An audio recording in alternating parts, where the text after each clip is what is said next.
Supreme court आया हूँ, मेरे लिए सारे काबिल एहतराम है, न सिर्फ बतौर पार्लियामेंटेरियन बतौर वकील भी, क्योंकि मुझे एक लंबी कॉन्स्टिट्यूशनल हिस्ट्री मेरे जहन में है। इसी सुप्रीम कोर्ट अपने जनाब लीडर जनाब इमरान खान साहब के साथ बेशुमार केसेस में आता रहा। इसी सुप्रीम कोर्ट में अपने उस्ताद मोहतरम लतीफ़ आफरीदी लाला शहीद के साथ भुट्टो रेफरेंस केस में आता रहा। आज मैं सुप्रीम कोर्ट में अपनी बहनों माओं के हक के लिए खड़ा हूँ। लेकिन आपका एहतराम अपनी जगह, जितने जज साहिबान हैं, क्योंकि बतौर एक वकील मुझे पता है जजों का एहतराम क्या होता है, लेकिन आपको मैं आईनी बेंच के मोहतरम जज साहिबान के सामने ये नुक्ता रख रहा हूँ कि जिस आईनी तरमीम की बुनियाद पे यह आईनी बेंच बना है, वो आईनी तरमीम कौमी असम्बली के MNAs को प्रेशराइज करके, अगवा करके, थ्रेट करके, लालच देके हमारे मेंबरान को तोड़ के वो आईनी तरमीम जो है वो पास की गई। यानी आईन में तरमीम गैर आईनी तरीके से की गई और पूरी दुनिया ने वो नज़ारे देखे। इसका भी जुडिशल नोटिस इस सुप्रीम कोर्ट को आज नहीं तो कल लेना होगा। मैं सुप्रीम कोर्ट ऑफ पाकिस्तान के नॉलेज में ये भी लाना चाहता हूँ कि इमरान खान साहब की तवक्को है कि जिस सुप्रीम कोर्ट के लिए इमरान खान साहब ने, जिसकी आज़ादी के लिए खुद जेल काटी, 8 दिन जेल में रहे एक ताले आज़मा मुशर्रफ साहब के दौर में, उनकी तवक्को सिर्फ इतनी है कि हमारी आला अदलिया इंसाफ करे।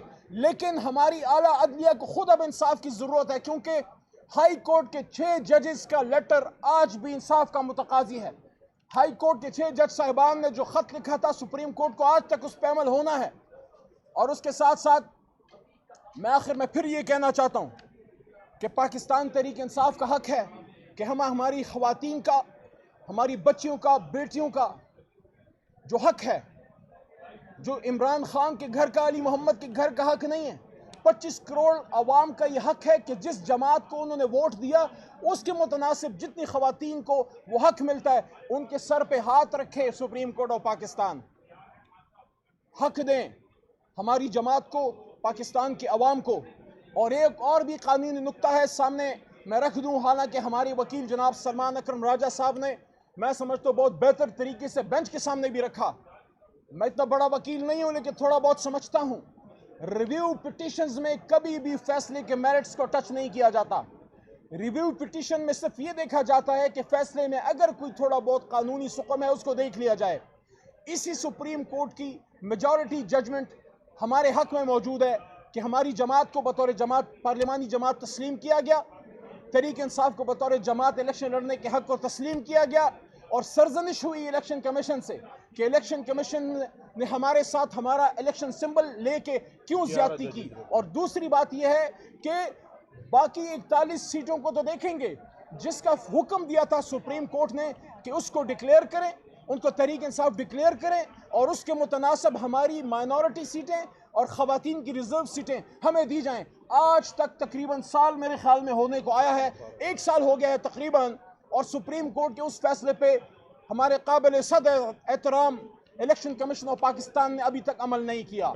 और रिव्यू पिटिशन में दोबारा मैं ये कह दूं कि आम तौर पे हमने ये पढ़ा, पाकिस्तान में भी पढ़ा और कानून की स्टडी में लंदन से भी ये पढ़ा कि रिव्यू पिटिशन में अमूमी तौर पे एज ऑफ प्रैक्टिस वही जज साहिबान बैठते हैं जिन्होंने ओरिजिनल फैसला लिखा हो। ये पहली बार एक रिव्यू पिटिशन मेरे ख्याल में इतने बड़े पैमाने पर सुनी जा रही है जिसमें वो जज साहिबान जिन्होंने वो फैसला लिखा था, उनकी ख्वाहिश थी कि इसमें बैठें, उनको इस बेंच से बाहर रखा गया। लेकिन मैं फिर भी ये कहता हूँ कि हम इन जज साहिबान का भी एहतराम करते हैं। जो भी सुप्रीम कोर्ट की कुर्सी पर बैठता है, किसी जज के, किसी सीनियर प्यूनी जज के, चीफ जस्टिस के, हमारे लिए काबिल एहतराम है। लेकिन कानूनी नुकात, हमारी तशवीश, हमारी रिजर्वेशन अपनी जगह पर मौजूद हैं। मैं दोबारा समराइज कर दूँ कि कभी भी रिव्यू पिटिशन में ओरिजिनल फैसले के मेरिट्स को नहीं टच किया जाता। थोड़ा बहुत कानूनी सुकम अगर हो उसको देखा जाता है। और रिव्यू पिटिशन में वही जज साहिबान बैठते हैं जिन्होंने ओरिजिनल फैसला लिखा हो। और तीसरा, जो हुक्म इलेक्शन कमीशन ने पिछले साल को दिया था इलेक्शन कमीशन को सुप्रीम कोर्ट ने, उस पर अभी तक अमल दरामद क्यों नहीं हुआ? और जितना हमारा हिस्सा बनता था कम अज कम वो तो देते उस फैसले के तनाजर में। और आखिरी बात, हमें हमारी सीटें मिलती हैं या नहीं मिलती वो तो रब को पता है, लेकिन इस सीट में से एक सीट का भी हक हुकूमत का नहीं है। बराए मेहरबानी पाकिस्तान की ख़वातीन के साथ, पाकिस्तान की माइनॉरिटीज़ के साथ, नॉन मुस्लिम पाकिस्तानीज़ के साथ, और वो कम्युनिटीज़ जो हमेशा जबर का शिकार रहती हैं या जिनको उनका हक नहीं मिलता, कम अज़ कम सुप्रीम कोर्ट के अंदर से उनको इंसाफ मिलना चाहिए। क्योंकि मैंने कौमी असम्बली में यह बात की, मेरी स्पीच का ब्लैकआउट किया गया। ना मैं दहशतगर्द हूं, मैं मुहब्बे वतन पाकिस्तानी हूं। आपका तो नहीं पता मेरे दादा ने पाकिस्तान बनाया था, आपका तो नहीं पता मेरे इलाके में जनाजे आते हैं, आपका तो नहीं पता हमने पाकिस्तान से वफादारी की कसम खाई है। कौमी असम्बली से मेरे स्पीच का ब्लैकआउट, बाहर प्रेस टॉक किया पार्लियामेंट हाउस के, वहां से मेरी स्पीच का ब्लैकआउट। इमरान खान साहब के केसेस नहीं सुने जाते, उन तक रसाई को रोक दिया गया, उन तक न मैं मिल पा रहा हूं 7 महीने से, न हमारे वकला जा सकते हैं। पॉलिटिकल लीडरशिप का तो जाने का सवाल ही पैदा नहीं होता। फैमिली मेंबर्स तक को रोका जाता है, उनकी बहन अलीमा खानम साहिबा को रोका जाता है। इमरान खान साहब के केसेस नहीं सुन रहे, अली मोहम्मद जैसे पुराने पीटीआई वर्कर्स को उससे मिलने नहीं दे रहे। कौमी असम्बली में स्पीच का बाइकआउट, प्रेस टॉक में स्पीच का बाइकआउट, एहतजाज में निकलते हैं तो गोली मार देते हो, कोई बात करता है तो उसको मुल्क छोड़ने पर मजबूर किया जाता है। मैंने कौमी असम्बली के बाहर ये बात की, जब अदालत का दरवाज़ा बंद कर रहे हो, जब प्रेस का दरवाज़ा बंद कर रहे हो, जब अदालत के हुक्म के बावजूद लीडर से मिलने नहीं दे रहे और जो हक बात करता है उसको मुल्क छोड़ना पड़ता है, तो क्या करें हम? बहरे अरब में जाके खुदकुशियाँ कर लें इज्तिमाई? ये मुल्क हमारा नहीं है, इसमें हमारे स्टेट्स नहीं है। 25 करोड़ के मुल्क में, 25 करोड़ के मुल्क में समझ में नहीं आता कि ये, मैं इस कौम को सलाम पेश करता हूँ, इसकी गैरत को सलाम पेश करता हूँ कि चारपाई पे, बैग पे मेरा जो निशान था वो मछली पे, डॉल्फिन पे और पता नहीं किस किस चीज़ पे, ढोल पे और चिड़िया पे, और इन चीज़ों पे जाके इस कौम ने गली गली पूछा। माजी में कैंडिडेट्स जमातों के लोगों के पास जाते थे, मुझे वोट करो। ये अलहदा इलेक्शन था जिसमें अवाम पीछे पीछे फिरते थी कि मेरे तरीके इंसाफ का वो कैंडिडेट जो इमरान खान का सिपाही है, जिसको बल्ला मिलना था उसको बल्ला नहीं मिला, मैं जाके चेक करूं मेरे कैंडिडेट का निशान चारपाई है, बैग है, क्या है? सलाम है पाकिस्तानी कौम, आपकी कमिटमेंट डेमोक्रेसी से और इमरान खान साहब से। मैं फिर कह रहा हूं, हम सुप्रीम कोर्ट से तवक्को करते हैं, क्योंकि सुप्रीम कोर्ट के बाद तो फिर उम्मीद खत्म हो जाएगी। बहुत शुक्रिया।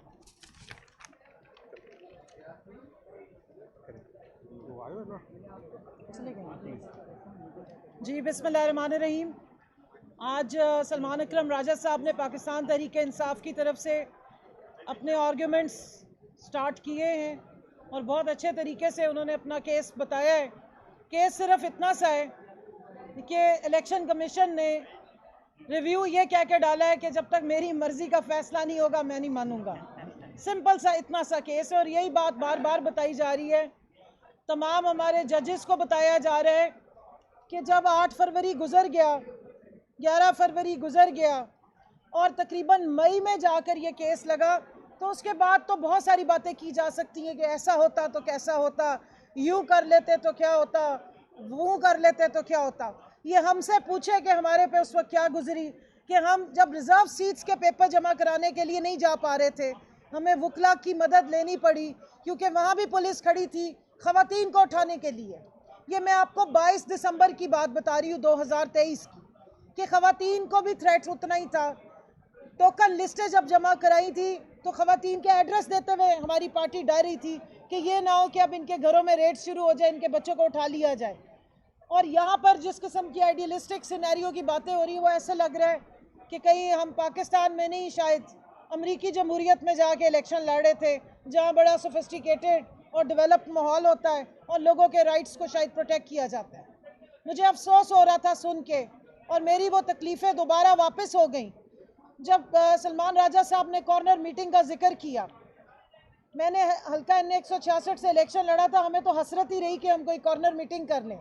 मेरे साथ ये कुछ ख़वातीन खड़ी हैं, रुबीना शाहीन साहिबा हैं, ये लोग उच्च के बाज़ार में कुछ देर के लिए पम्फलेट बांटने गई थी, वहाँ सब्ज़ी वाले खड़े होते हैं, वहाँ सब्ज़ी वालों ने इनको देख के 2 नारे लगाए और थोड़ी देर के बाद वहाँ पर एक SHO साहब को तैनात करवाया था, हमारे हल्के से जितवाए गए समी गिलानी साहब के पेरोल पे भी थे वो, नाम भी उनका मैं ज़रूर लूँगी, मुस्लिम ज़िया। 10 से 12 ख़वातीन को घसीटते हुए लेकर गए, थाने में बंद किया, ठुड्डे मारे इनको, इनके सिरों से चादरें खींची और इनको पूरा दिन हब्से बेजा में रखा गया। नंगी गंदी गालियां दी गई, इनसे बार बार पूछा जाता था कि आपकी कैंडिडेट कमल शोजब का है और आप क्यों यहाँ पे कैंपेन कर रही हैं। ऐसे में हमारे पास एक ऑर्डर मौजूद था, हमने उस वक्त भी पटिशन्स फाइल की थी, मैंने पटिशन फाइल की थी कि हमें हरास किया जा रहा है, हमें कैंपेन नहीं करने दी जा रही। इन्होंने वो लेटर इलेक्शन कमीशन की तरफ से एसएचओ साहब के सामने रखा, होगा बीबी उठाओ, ये अंग्रेज़ी में लिखी हुई चीज़ें हैं, हम इन बातों को नहीं मानते। तो यहाँ तो बड़ी पढ़ी लिखी बातें होती हैं। ये हमारे जो ज़ख़म है वो ना ही कुरेदें तो अच्छी बात होगी कि कौन सा उस वक्त कैंपेन हो रही थी और कौन सी जो है वो लेवल प्लेइंग फील्ड थी। जिस तरीके से हमने अपने पेपर्स जमा कराए, इवन रिज़र्व सीट्स की जिस तरह हमने लिस्टें जमा कराई, पंजाब में तो कोई हाल ही नहीं था कि आप बाहर भी निकल सकें। तो उस दौरान में जितनी हमने पटिशन्स की वो हमें पता है कि हमने कैसे की, और सुप्रीम कोर्ट का दरवाज़ा इसीलिए खटकाया था कि पूरा इंसाफ मिले, ताकि ये देखें कि हमारे साथ जो जुल्म और सितम हुआ था और जिस किस्म का इलेक्शन हुआ था उसमें इलेक्शन कमीशन का रोल क्या था।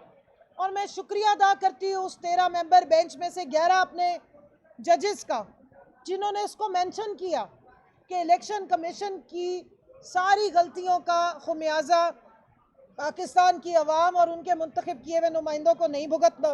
उन्होंने पाकिस्तान की इलेक्टोरल हिस्ट्री पे भी नज़र डाली।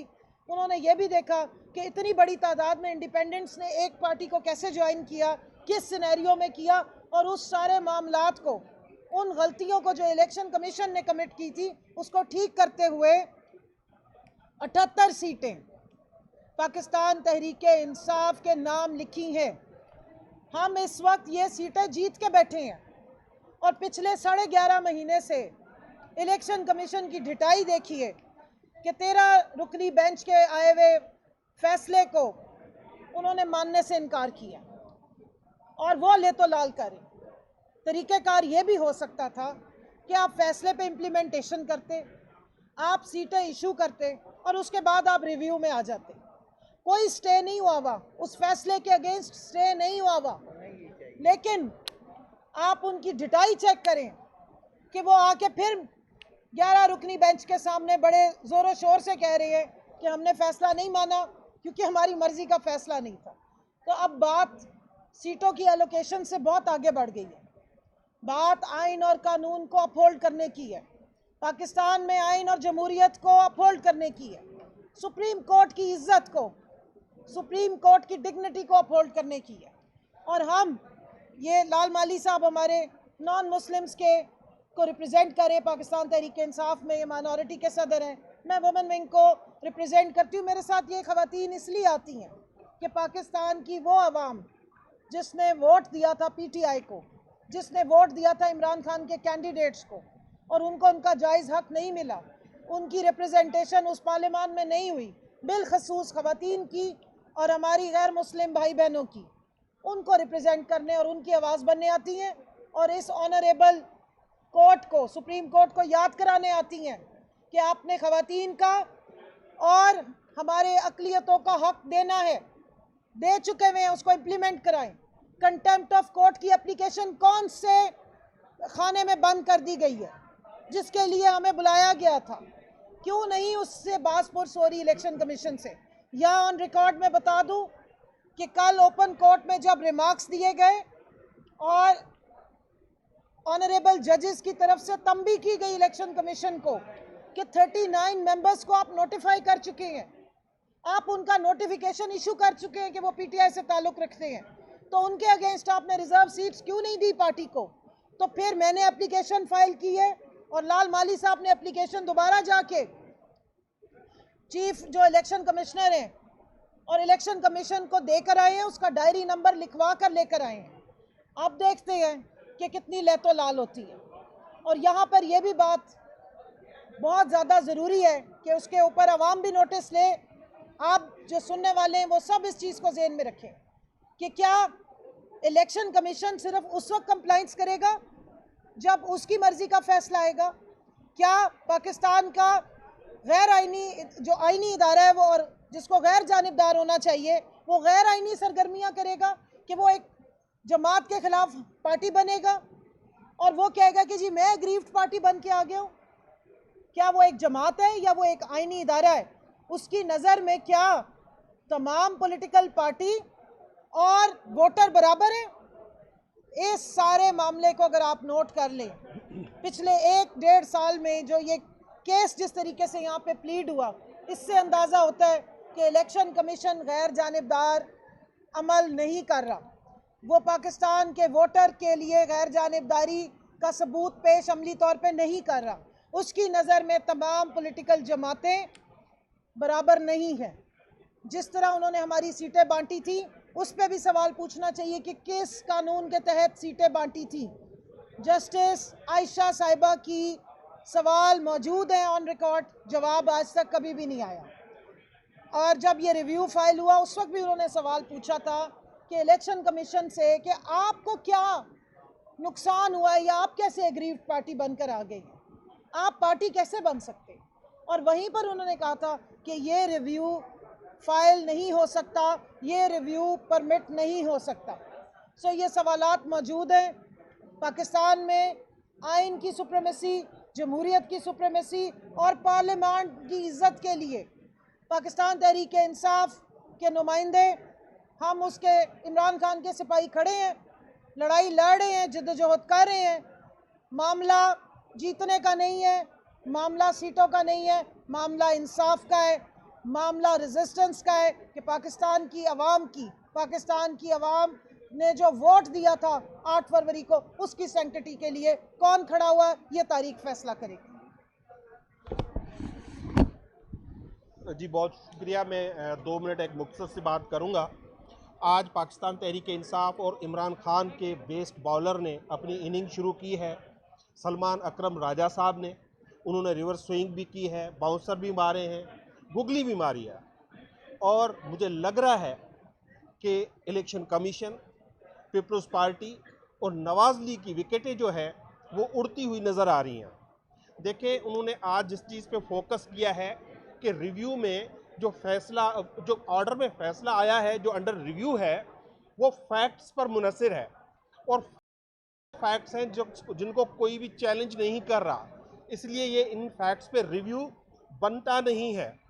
दूसरी बात, आइन से डिविएशन की उन्होंने की है कि इलेक्शन कमीशन ऑफ पाकिस्तान ने पाकिस्तान तहरीक इंसाफ के उम्मीदवारान को पीटीआई का डिक्लेयर ना करके आइन से इनराफ किया है।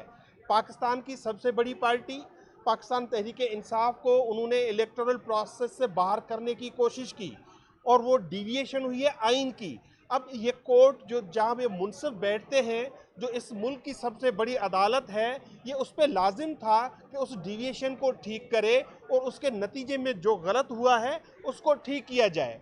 ये रिजर्व सीट्स का केस सिर्फ रिजर्व सीट्स का केस नहीं है, ये आईने पाकिस्तान को जो मस्क करने का केस है।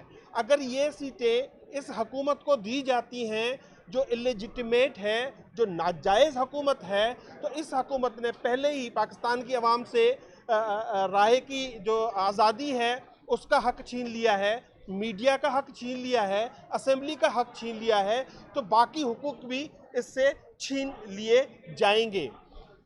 हर बार आज भी एक जज साहब बजाय हेयरिंग सुनने के यही सोच रहे थे कि सलमान अकरम राजा साहब को टेक्निकली कैसे आउट किया जाए, और उन्होंने उनका फिर आज लोकस स्टैंडाई पे बात की है कि उनका यहाँ पे आने का हक क्या है। मैं इस आईनी बेंच से पूछना चाहता हूँ कि आपका जो ये बेंच बना हुआ है, ये 26वीं तरमीम के तहत बना है। ये वो तरमीम थी जहाँ पे पार्लियामेंटेंट्स की बीवियों को, बेटों को और उनको अगवा करके ये तरमीम लाई गई, उससे ये आईनी बेंच पैदा हुआ है और ये अंडर रिव्यू है। आपका लोकल स्टैंडाई क्या है? आप वो 26वीं तरमीम का जो केस है वो क्यों नहीं सुन रहे हैं? और मुझे उम्मीद है कि 26वीं आईनी तरमीम का केस भी सुना जाएगा और पाकिस्तान की आवाम से इंसाफ किया जाएगा और जिनको उन्होंने वोट दिया है वो हक तस्लीम किया जाएगा। एक टूटा फूटा शेर मुझे याद है, मैं उम्मीद हूँ कि इस दफ़ा ऐसा नहीं होगा कि ये कोर्ट, ये मुनसिफ, ये वकील, ये जज सिर्फ एक बहाना है। फैसला लिखा हुआ है, वो नेक्स्ट हेयरिंग पे सुनाना है। तो मैं उम्मीद करूंगा कि सुप्रीम कोर्ट हमारे साथ ऐसा नहीं करेगी। बहुत शुक्रिया। फोन बंद कर दे अब कायनात।